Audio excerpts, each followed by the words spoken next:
Hey guys, another Doing What's Lot reviews here, and this is the Lamborghini Aventador review, and this is one of the 2013 cars that I have yet to review. Only reason I haven't reviewed it yet is because we've only just got this one, and it was one of the last ones to come out in the 2013 range. Scalextric's got their entire 2013 range out in the same year, so no cars were delayed to 2014, which was good, and the Lamborghini Aventador was one of the last ones to be released. So that's why we're reviewing it now. We won't be doing a test drive of this car due to certain circumstances, but we have also tested this in previous sort of races and thought, oh, it's been quite good. So it does handle quite well, and it's a very good car. So, onto the actual car itself. It is quite a stunning looking car. It's quite aggressive, just like the real thing, and it's quite an accurate representation of the actual car. Now, for some of your eagle-eye viewers, you'll see that there is actually a race car driver in there. However, in the actual car, it's been slightly modified by us. We have taken this driver out, which has no legs, and put a race car driver in it. So, if you're buying it for yourself, you will have this driver in, but the change is very easy to do because he's got a little square on his bottom, and you just pop it out and put the car in. First thing first, it's quite a nice bright orange colour, and I like the chrome wheels on it. Unfortunately for the super resistant model, you don't get the chrome wheels, you just get the black wheels, but I think it looks a bit nicer with the chrome ones, and I think the blue one should have had the chrome wheels, but I'll get onto that when I actually did the blue car review. It's got stunning engine detail, so for all you people that like a bit of high detail on your cars, I would suggest that you get this one. It's also quite good and worth noting that all these bits of glass are individual as well. So Scalextric have not gone and made one piece and tried to make it look like they've made holes in it. They've actually done 3 separate pieces, and I have to say it looks fantastic, and I'm quite impressed by this. Now, I don't normally go for road cars, but I think I would make an exception for this. At the moment, probably not, because I'm trying to get some other stuff, but it is definitely one to add to your collection if you are, first of all, a hypercar and supercar fan. Also, if you collect the Lamborghinis previously, because this would go nicely with any Gallardo that you got, road or race version.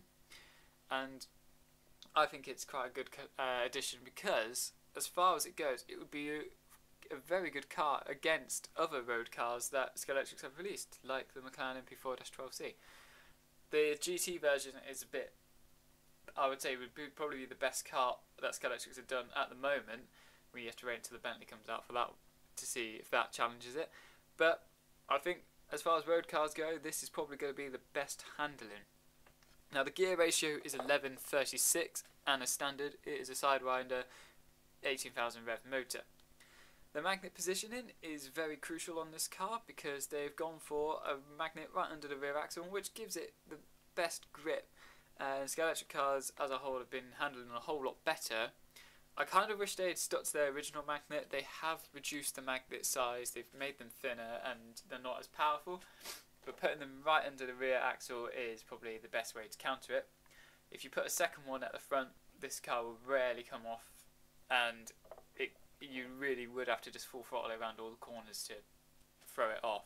So again, if you're not a massive fan of magnets, just take it out and this car will still be fun to drive, whether it's got a magnet in it or not.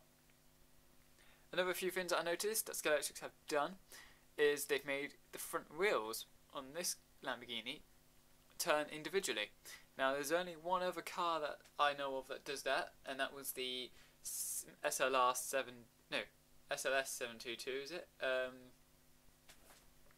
No, I was right the first time. SLR 722 Mercedes that has alternate or individual front wheels that turn individually, and most Scalextric cars now only have 4 screws. 1, 2, 3, 4. They used to have 2 in the middle, but they've decided that they don't need 2 anymore. They've reduced the amount of screws in the car.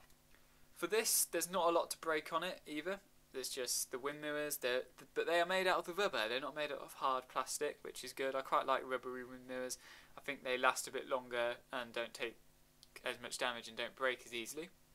And when you do take the car apart, this front part stays on the actual car as well.